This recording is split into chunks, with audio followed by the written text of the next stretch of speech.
રાહુલ ગાંધી આજે ગુજરાત અમદાવાદ ખાતે આવ્યા હતા અને જે પીડિત પરિવારો છે તેમની સાથે મુલાકાત કરી હતી, ત્યારે આપણે પીડિત પરિવારો જોડે વાત કરીશું. શું નામ છે આપનું, ક્યાંથી આવો? મારું નામ પરમાર નરેન્દ્રભાઈ અને હું મોરબીથી આવું છું. નરેન્દ્રભાઈ, રાહુલ ગાંધી સાથે વાતચીત થઈ હતી, શું વાતચીત કરવામાં આવી, શું તમને કીધું? એમને અમારી દુર્ઘટના વિશે અને વિગત બધી માંગી અને અમે એમને પણ અમારી રજૂઆત કરી કે ભાઈ આમાં આરોપીઓ બધા તમામ છૂટી ગયા છે, ન્યાયની પ્રક્રિયા ખૂબ ધીમી ચાલી રહેલ છે, એટલે અમારા વતી આપ અવાજ ઉઠાવો એવી અમે વિનંતી કરી એમને. મોરબી દુર્ઘટના જે આટલો સમય થઈ ગયો છે, માત્ર જે કંપનીએ પુલ બનાવ્યો હતો એના ઓનરને પકડવામાં આવ્યા હતા, એ સિવાય અંદર જે બીજા નેતાઓ કે ત્યાંના જે સ્થાનિક તંત્રના નેતાઓની સાંઠગાંઠ કોઈને પકડવામાં નથી આવ્યા, તેને લઈને શું? અમે આ દુર્ઘટનામાં વિશેષ તપાસની પણ માંગણી કરેલી છે, એટલે જે કોઈ જવાબદારો હોય ને એ ભલે કોઈ પદાધિકારી હોય, અધિકારી હોય, જે કોઈના નામ ખુલે તમામને પકડવા જોઈએ, પણ હવે આ વ્યવસ્થા એટલી બધી ભ્રષ્ટ છે કે એમાં કોઈ વિશેષ અપેક્ષા નથી રખાતી અને જે કોઈ કંપનીએ કર્યું છે એના ડાયરેક્ટર માટે પણ એને જામીન મળી ગયા છે, એટલે અમારી તો એ જ વિશેષ છે કે આમાં અત્યારે જે કોઈ આરોપી છે ને એની સામેના કેસ ખૂબ ઝડપથી ચાલવા જોઈએ અને ખૂબ ઝડપી એને અને વધુ સજા મળે એ માટેના પ્રયત્નો થવા જોઈએ. રાહુલ ગાંધીએ શું આશ્વાસન આપ્યું? જી, એમને તો આશ્વાસન આપ્યું કે અમારા વતી પોતાની કક્ષાએથી પ્રયત્નો કરશે અને સંસદમાં પણ અમારા પ્રશ્નો ઉઠાવશે. આપનું શું નામ? મારું નામ કિરણ કાંતિભાઈ ઠાકોર છે, અમદાવાદ કેશવનગર રામજીભાઈની ચાલી. જે અમારા 153 મકાન સરકાર દ્વારા પાડી દેવામાં આવે, છેલ્લા 70 વર્ષથી અમે ત્યાં રહેતા હતા. છેલ્લા 5 મહિનાથી લોકો રોડ ઉપર રહેવા માટે મજબૂર બન્યા છે. સરકાર દ્વારા કે કોઈ પ્રશાસન એએમસી દ્વારા કોઈ પણ જાતની સુવિધા વગર લોકો બહાર રોડ ઉપર રહે છે. એ માટે રાહુલ ગાંધી સરે આ મામલો સંસદમાં ઉઠાવવાનું કહ્યું છે અને જેમ બને એમ જલ્દીથી જલ્દી ન્યાય મળે એવી આશા અમને અપાવી છે. રાહુલ ગાંધી સરે કીધું કે તમને જે બને એ મદદ અમે પૂરેપૂરી કરીશું અને સંસદમાં મામલો હું ઉઠાવીશ. કેટલી મિનિટ સુધી વાતચીત કરી? અમે 2 મિનિટ સુધી વાતચીત કરી. બિલકુલ ખાસ કહી શકાય કે જે પ્રમાણે અલગ અલગ પીડિતો જે આજે અહીંયા હાજર છે તે પીડિતો સાથે જે વાત કરવામાં આવી હતી અને તેમને જે પ્રમાણે જે અલગ અલગ આશ્વાસન છે તે આપવામાં આવ્યા હતા. રાજકોટ અગ્નિકાંડને જે લઈને જે પીડિત છે તે બેન જોડે વાત કરીશું. બેન, શું નામ? મારું નામ કાથર સંતોષબેન છે. ટીઆરપી ગેમ ઝોનમાં જે અમે આશાબેન કાથર ગુમાવી ગયા એની હું મોટી બેન છું ને રાહુલ ગાંધી સર આજે આવ્યા અને અમારા પીડિત પરિવાર લોકો સાથે બધી સાથે વાત કરી, એટલા માટે અમે એનો ખૂબ આભાર પણ કર્યો અને એને ખૂબ અમારી નિમ્ર વિનંતી સમજીને અમારી પૂરી વાત પણ સાંભળી અને અમે અમારી માંગણી મૂકી કે સર અમારી આ 3 માંગણી છે ને સર્વે અમને એમ પણ કીધું છે કે આ બધી માંગણી તમારી સંસદમાં આ મુદ્દા અમે બધી ઉઠાવશું, તમારી એક એક વાત અમે સંસદમાં રાખીને તમને ન્યાય જ્યાં સુધી નહીં મળશે ત્યાં સુધી અમે તમારી સાથે છે ને આગળ અમારે જે કંઈ આંદોલન કરવાના છે ને એમાં અમારી સાથે જોડાવાનું અમે સરને કીધું તો સર્વે અમને એમ કીધું છે કે હા અમે તમારી સાથે જ છે બેન, ને જ્યાં સુધી તમને લોકોને ન્યાય નહીં મળશે ત્યાં સુધી અમે તમારી સાથે છે ને બધી તમારા આંદોલનમાં અમારો સમય થશે, અમને સમય મળશે તો અમે ખુદ અમે સર એ કીધેલું છે કે અમે ખુદ આવશું. એમાં એવું છે કે અમે એવા અધિકારીને મૂકો કે જે જિંદગીમાં કોઈ દી રૂપિયો ન ખાધો, જે મોદી ખુદ ગુનેગાર હોય, જે સરકાર ગુનેગાર, અધિકારી, સાંસદ, કોર્પોરેટર, મેયર જેટલા પણ ગુનેગાર હોય બધીને એકને આમાં લે ને બધીને સજા મળે ને ફાસ્ટ ટ્રેકમાં કેસ ચલાવો જેથી 6 વર્ષની આ જીવનનો કેદ લાગે. હું તો કહું કે મોતની સજા મળી જવી જોઈએ તો જ અમને અસલી ન્યાય મળ્યો કહેવાય ને 4 લાખ રૂપિયાની આની એક લોકોએ કિંમત લગાવી અમારા માણસની. પછી 4 લાખ રૂપિયા જો કે માણસની કિંમત અમે લગાવી ન શકીએ કે અમે ન લગાવી શકીએ. આપા ના છૂટકે અમારે જો લોકો ગુમાવી દીધા, જેને એક દીકરો હતો એની પાસે કશું પણ ન થયું, એને 4 લાખથી શું થાય? હવે 100% અમને ન્યાય મળશે. અમને લાગે જ છે કે અમને ન્યાય મળવાનો જ છે ને જ્યાં સુધી ન્યાય નહીં મળે ત્યાં સુધી આંદોલન અટકવાનું છે નહીં ને અમે 2-3 આંદોલન લેવાના છે કે હમણાં અમારે બહાર પાડવાનું છે ને અમે એ આંદોલનમાં અમારે રાહુલ ગાંધી અમારી સાથે જ છે ને એ અમારી સાથે જોડાય એનું શક્ય બનશે. સર્વે કીધું કે શક્ય થશે તો હું પણ તમારી સાથે આંદોલનમાં જોડાય સામેલ થાય. જે પ્રમાણે અત્યારે તપાસ ચાલી રહી છે આ કેસને લઈને, એક તપાસમાં જે સાગઠિયા ટીપીઓ જે હતા તેની જોડેથી બેનામી અનેક સંપત્તિ જે મળી આમે એવું છે કે બસ એક સાગઠિયા અપડાઈ ગયા છે, 500 કરોડની પ્રોપર્ટી એની ઉપર નીકળી ગયા, એટલે હવે એક માણસને બસ સરકારે બહાર પાડી દીધો, એટલે હવે એની ઉપર જ બધું આવશે. પણ જે મેન મગરમચ્છ છે એ કોઈને આમાં આપડતા નથી, એટલે કે સરકાર તો જો કે ખોટી જ છે ને આમાં મેન અધિકારીઓને તો હજી લીધા નથી. પણ હવે અમને લાગે છે કે રાહુલ ગાંધી સર અમારે યારે સંસદમાં જો અમારી વાત હવે ખુદ અહીંયા આવીને અમારે વાત કરીને અમારા મુદ્દા હાંસરા, એટલે હવે અમને લાગે છે કે 100% અમને ન્યાય મળશે. બાકી તો અમને સરકારથી તો કોઈ આશા નહોતી. સાગઠિયા તો એક ખાલી માછલી છે નાની, બાકી મેન મગરમચ્છ હવે જે આવશે પકડમાં એ આવશે. બાકી તો હવે એમ લાગે છે કે અમને 100% ન્યાય મળશે, કેમ કે રાહુલ ગાંધી સર અમારી સાથે છે. હવે અમને 100% આપને શું કહેશો જે પ્રમાણે આજે રાહુલ ગાંધી તમને મળ્યા હતા? રાહુલ ગાંધી જોડે રાહુલ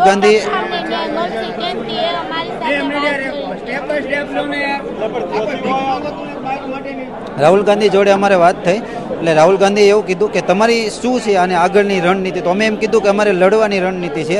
અને બીજું એ કે જે એસઆઈટીની અંદર જે આ સુભાષ ત્રિવેદી જેની એસઆઈટીની અંદર રચના કરવામાં આવી, તો એને તો 1 મહિના પહેલા દારૂના અને જુગારના કાંડની અંદર 1 કરોડ રૂપિયાનો કૌભાંડ કર્યો છે. તો એની પાસેથી અમે શું અપેક્ષા રાખીએ કે અમને ન્યાય મળવાનો છે?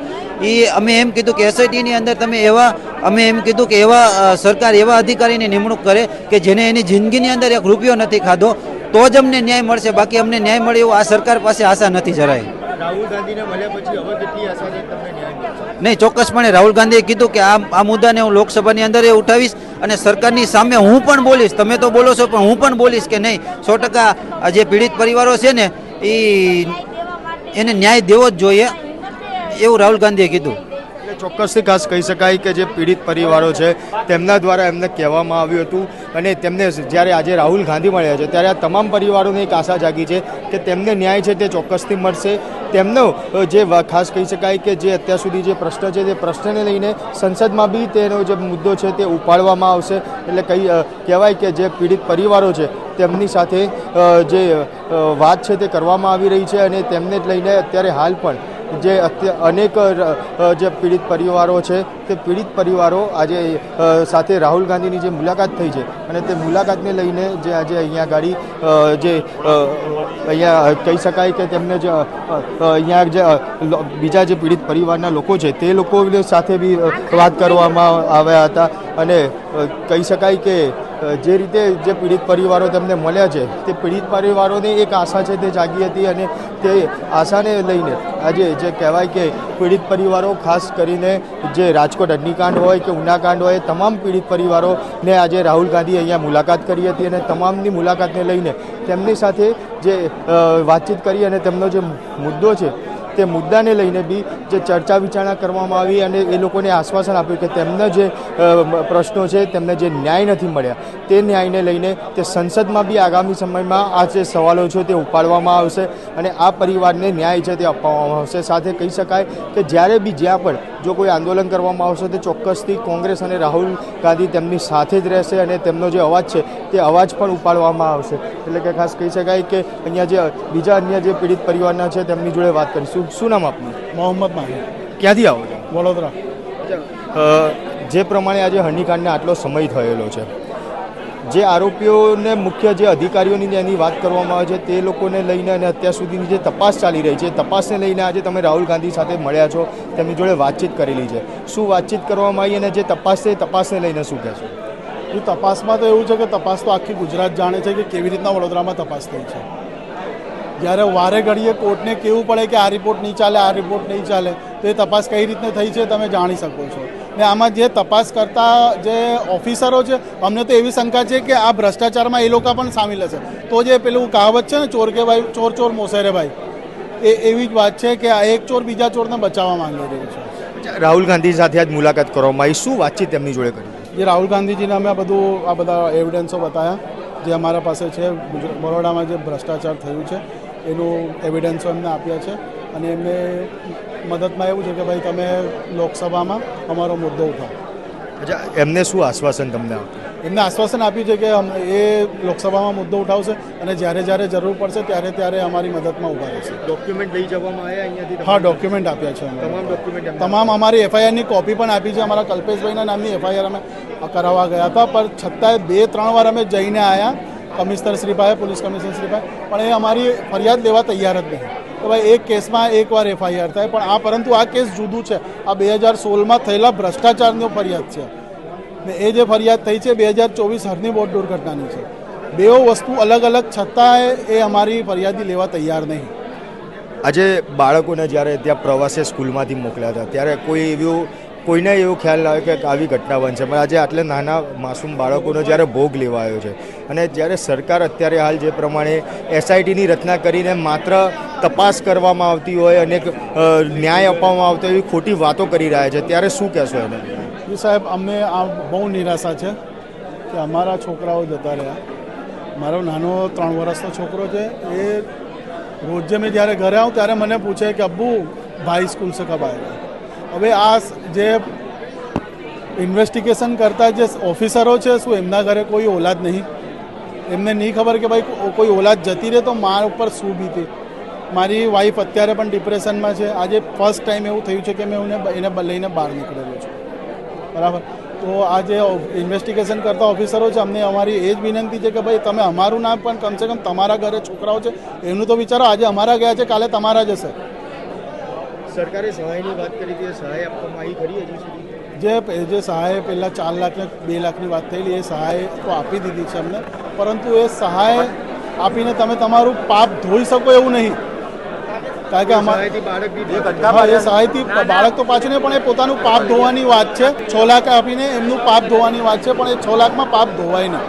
એ પાપ જ્યારે જ ધોવાશે ત્યારે એમના જે ખરેખર જે ગુનેગારો છે, કોર્પોરેશનના હોય કે સ્કૂલના હોય કે પછી લેગઝોનના હોય, એ બધાને સજા થશે ત્યારે એમનું પાપ ધોવાશે. બિલકુલ ખાસ કહી શકાય કે જે પ્રમાણે હરણી બોટકાંડ જે સર્જાયો હતો અને તે બોટકાંડમાં જે પીડિત પરિવારો છે તે લોકો પણ અહીંયા આવ્યા હતા. રાહુલ ગાંધી સાથે તેમની મુલાકાત કરવામાં આવી. તે સિવાય અન્ય ભ્રષ્ટાચારના જે પુરાવા છે તે પણ આપવામાં આવ્યા છે અને તેમને રાહુલ ગાંધીએ આશ્વાસન આપ્યું કે તેમનો જે મુદ્દો છે તેને જ લઈને આગામી સમયમાં લોકસભાની અંદર, સંસદની અંદર આ મુદ્દો છે તે ઉપાડવામાં આવશે. એટલે કહી શકાય કે ગુજરાતની અંદર જે અત્યાર સુધીમાં જે ઘટનાઓ બની છે અને તે ઘટનાઓને લઈને જે ખાસ કહી શકાય કે જે અત્યાર સુધી તપાસના નામે જે પિલ્લું વાળવામાં આવ્યું હતું તેને જ લઈને હવે રાહુલ ગાંધી આજે આ તમામ પીડિતોને મળેલા છે. અન્ય એક પીડિત બેન છે, તેમની જોડે વાત કરીશું. શું નામ આપનું? સંધ્યા નિસામા. અચ્છા, ક્યાંથી આવ્યા? વડોદરા. આજે રાહુલ ગાંધી સાથે મુલાકાત થઈ, શું આશ્વાસન આપવામાં આવ્યું છે? કેટલો વિશ્વાસ છે કે હવે તમને ન્યાય મળશે? વિશ્વાસ તો છે જ કે અમને હવે કંઈક ન્યાય મળશે, કારણ કે અમે નિષ્પક્ષ રીતે અહીંયા એ જ આશા રાખીને આવ્યા છે. જે પ્રમાણે ઘટના બની હતી અને ત્યારબાદ જે ધરપકડો કરવામાં આવી, જે એસઆઈટીની રચના કરવામાં આવી, લાગે છે એનો તો ભરોસો છે કે તપાસ યોગ્ય થઈ હોય કે માત્ર ખાલી દેખાડો કરવો? તપાસ યોગ્ય થઈ નથી, એટલા માટે જ આજે અહીંયા આવવું પડ્યું. આજ અહીંયા અમદાવાદ આવવું પડ્યું અમારે, કારણ કે અહીંયા એસઆઈટીની ટીમની જે રચના કરવામાં આવી હતી એમાં પણ કરપ્શન છે કે જે. અને બીજી વસ્તુ કે અમારે તમે જાણ્યું હશે કે તાજો જ દાખલો છે કે જે અત્યારે નવેસરથી અમારો કેસ લડવામાં આવશે હવે, કારણ કે અત્યાર સુધી જજને જે જવાબ મળી રહ્યા હતા કોર્પોરેશન દ્વારા બધી જગ્યાએથી, જિલ્લા શિક્ષણ અધિકારી બધી જગ્યાએથી તે ખોટા જવાબો મળી રહ્યા હતા. બધા એમને ગોલ ગોલ ફેરવે છે. એટલે હવે નવેસરથી રચના કરવામાં આવી છે અને નવેસરથી પહેલેથી અમારો એકડો ઘૂંટવામાં આવશે. એટલે હવે ફરી આખી તપાસ કરવામાં આવશે અને કોર્ટમાં બી આખું ફરી લડત આપી ફરીથી. જે પ્રમાણે આખી ઘટના સર્જાઈ બરોડા હરણી કાંડ, આપે આપનું માસૂમ બાળક છે આની અંદર ખોયું હતું, પરંતુ જે તપાસ કરવામાં આવી રહી છે, જે લડત લડવામાં આવી રહી છે, ફરિયાદ બી તમારા નામે જ કરવામાં આવી હતી, ત્યારે હવે આ તપાસ એજન્સી ઉપર ને એની ઉપર કેટલો ભરોસો રહ્યો હતો? કારણ કે આટલો સમય થયો, હજી સુધી ન્યાય તો મળ્યો જ નહોતો. તપાસ એ કેવી થવી જોઈએ? નોન કરપ્ટર અધિકારીથી તપાસ થવી જોઈએ, જેથી કરીને જે સાચા ગુનેગારો છે એ લોકો જેલના સળિયા પાછળ જાય. નાના માસૂમ બાળકોને જે જિંદગી જોઈ નથી, એમને અડધી જિંદગીમાં એમને પાણી ડૂબોડીને જો આ લોકોએ માર્યા છે ને માનવ હત્યાનો ગુનો દાખલ થાય. અને બીજી વસ્તુ છે કે અમારા પીડિત પરિવાર તરફથી એક FIR બનવામાં આવે, જેથી કરીને અમે કોઈ ગુનેગારને છોડીએ નહીં. અમારી સરકારની એટલી માંગ છે કે FIR એક અમારા નામથી બી થાય, કે જેથી આ ભ્રષ્ટાચારના લીધે આ લોકો પબ્લિકના પૈસા છે, પબ્લિકના પૈસાની જગ્યા હતી, તેમાં અધિકારીઓએ પોતાના અધિકારનો દુરુપયોગ કરીને એક એમના જ માણસોને પ્રોજેક્ટ આપવામાં આવ્યો છે, મળ્યો નથી, પ્રોજેક્ટ આપવામાં આવ્યો છે. એટલે કોણ સામેથી આપવામાં આવ્યો છે, તમે થાળીમાં પીરશું, તમે જમો.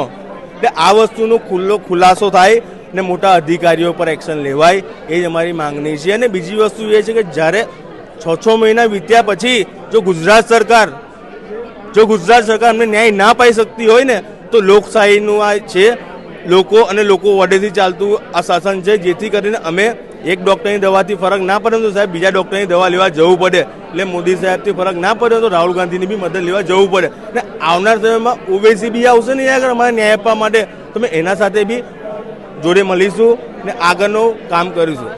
આજે રાહુલ ગાંધી સાથે મુલાકાત કરી હતી, શું વાતચીત તેમની સાથે કરવાની? અમારી આ જ અત્યારે જો સમજો કે આપણો વડોદરા ગુજરાતમાં છે, ત્યારે આ કિસ્સો ભારત શહેરમાં હવે ભારત શહેરના દરેક નાગરિકને ખબર પડે કે ભ્રષ્ટાચાર રૂપી આ કાવતરું જેથી આ માસૂમ બાળકો મર્યા છે. અમે તો કહેતા હતા કે ભાઈ કરો, બંધ કરો, એ ના કર્યું. બીજા 2-3 મહિનાની અંદર રાજકોટમાં બની ગયું. આ કારણ એ જ છે કે અમે તો અમારા માસૂમ બાળકો ગુમાવ્યા છે.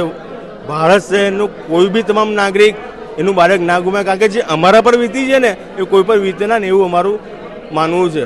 રાહુલ ગાંધીની મુલાકાત બાદ હવે કેટલી આશા છે કે તમને ન્યાય મળશે? હવે એમ જોવા જઈએ તો અપક્ષ, જે દેશમાં અપક્ષ એટલો પાવરફુલ હોય ને, તો એ દેશમાં કરપ્શન બી ઓછું થાય છે અને તાનાશાહી ઓછી થાય છે. એટલે ચોક્કસથી કહી શકાય કે જે આ પીડિત પરિવારો હતા કે જેમનું કહેવું છે કે આજે રાહુલ ગાંધી સાથે મળ્યા છે, તેમને જે ભ્રષ્ટાચારના પુરાવા છે તે પણ તેમને આપેલા છે, અને તે પુરાવા સાથે રાહુલ ગાંધી સંસદની અંદર આ સવાલ છે તે ઉપાડશે. અને ગુજરાતને લઈને જ્યારે ગુજરાતમાં આટલા બધા જે ઘટનાઓ બની છે અને તે ઘટનાઓમાં પીડિતો હજી પણ જે ન્યાય માટે વલખા મારી રહ્યા છે, તે ગુજરાતમાં હવે સંસદની અંદર આ જ મુદ્દાઓને લઈને રાહુલ ગાંધી તે સવાલ છે તે ઉપાડશે અને આ પીડિતોને ન્યાય અપાવવા માટે આગળ આવશે. ત્યારે આપ શું માની રહ્યા છો કે આ પીડિતોને જે રાહુલ ગાંધી જે પ્રમાણે અવાજ ઉપાડવાની વાત કરી રહ્યા છે તે અવાજ ઉપાડશે અને ન્યાય ખરેખર મળશે ખરી? કોમેન્ટ બોક્સમાં જરૂરથી જણાવજો અને અમારી નિર્ભય ન્યૂઝ ચેનલને લાઇક, શેર અને સબસ્ક્રાઇબ કરવાનું ભૂલશો નહીં. આભાર.